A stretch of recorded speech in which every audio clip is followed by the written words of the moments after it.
Frères et sœurs dans le Seigneur, na banzi bomoni gouvernement ebimi, baza 54 ministres, il semblerait que plus 10 encore. Mais mawanabiso, vraiment mawanabiso, que la plupart baza kuna bapaya na gouvernement wana. Yangona bazuli bino ministre moko, balobio premier ministre waza mu Congo. Ali bazu bapaya batondi sikuna, ba Ugandais, ba Rwandais, ba nani kuna wo bakoti ebele. Soki boluki batu ya IDPS ebele nde bomona ibangwana baza soste. Bazu nganda.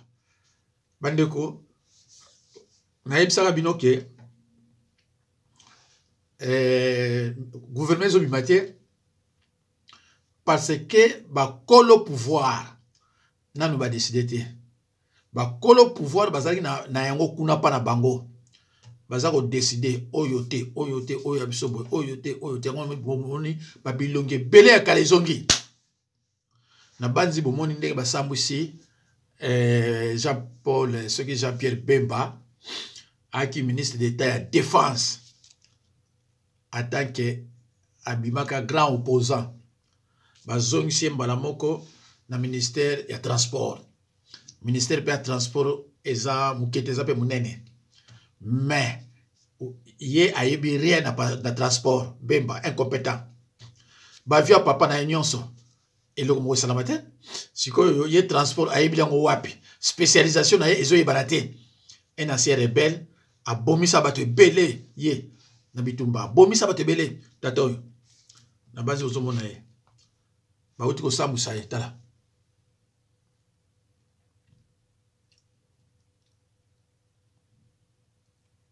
Jean-Pierre Bemba bauti kosambusa ye bakitisi ye musika do bapesi ka mwa ba reconnaître ye pona ndenge alobelaka Chilombo epa ya Katumbi ndenge alobelaka Chilombo epa ya Katumbi yanga ba reconnaître babino to garder kaka to tika ete tandi ba osaka na ye autaki prison azongi ministre de la défense d'État c'est d'État na défense sikoyo ministre de transport azo travailler siko pona contre Kabila tant ba nomaki ba travailler contre Kabila siko pa travailler contre Kabila donc bandeko na ngai eza mawa na lobaki na bino ke bo s'attendre na rien dans un ndeko moko kutu atilenga message nanga ona lobaka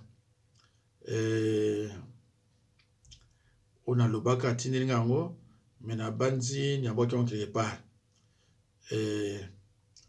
eza mawa mingi na komona scandale ya ministre ya jeunesse ya sport na ebité ce kuna knosa eloko nini parce que ba photo na ye ba vidéo na ye ba tindelinga eza ba scandale nga tant que attaque mosala nzambe na ko la sana pe voilà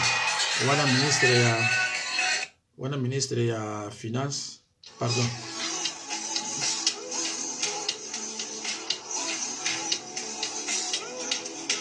wana ministre ya jeunesse et sport bako zoye soki wapi muta mesane ko binaka l'air nyonso babite yo yaka ko tata pa ibwe na loba na bino ke boko s'attendre na rien omoni ba gouvernement oyo bako sala pe rien ba gouvernement oyo ko bako sala pe eloko moko te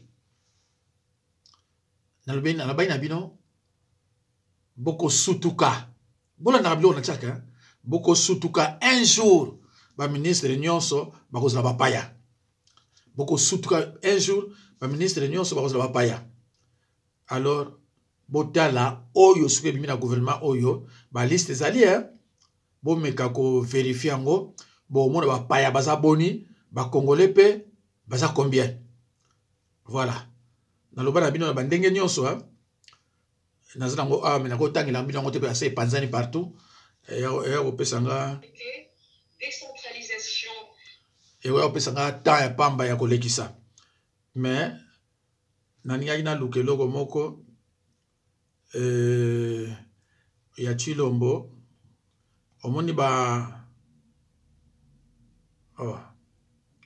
omoni ba 3 Kazadi. Les 3 Kazadi qui constituaient l'axe du mal du régime Tshisekedi sont virés. Tony Mwamba Kazadi, Nicolas Kazadi Kadima et Peter Kazadi tala.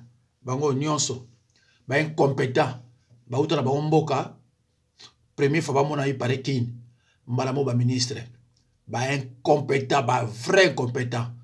Alors pour na bango esili donc bandeko nouvelle na linga ki na pesa bino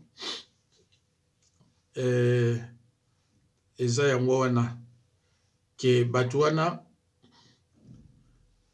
nomination oyo bozwi mingi kuna eza bato na biso te eza bapaya. Alors na nga nalakisa bino eloko moko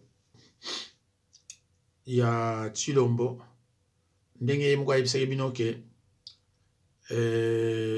bomona rien totala yango. Dans l'East African Communauté, une communauté qui va être une communauté d'intérêt commun. Donc vous voyez que le Congo s'agrandit. L'espace dans lequel les biens et les personnes vont devoir circuler est maintenant agrandi à 7 pays. Donc, ça ne sert à rien de vous battre pour des morceaux de terre alors que c'est l'East African Communauté qui deviendra notre pays en fait. Allô, Bandeko. Et notre pays vient d'adhérer. Boyoki eloko wana oya lobaki obana ko zwango neti blague mais a blague était et kokisami. Voilà. Donc Bandeko tout espérer ne le côté. RDC a déjà encerclé. Voilà. Natiki bino Bandeko. Bandeko nazo obligé na tika bino na mwa ndambo na sali. Gouvernement ya biso te. Nzambe za bino.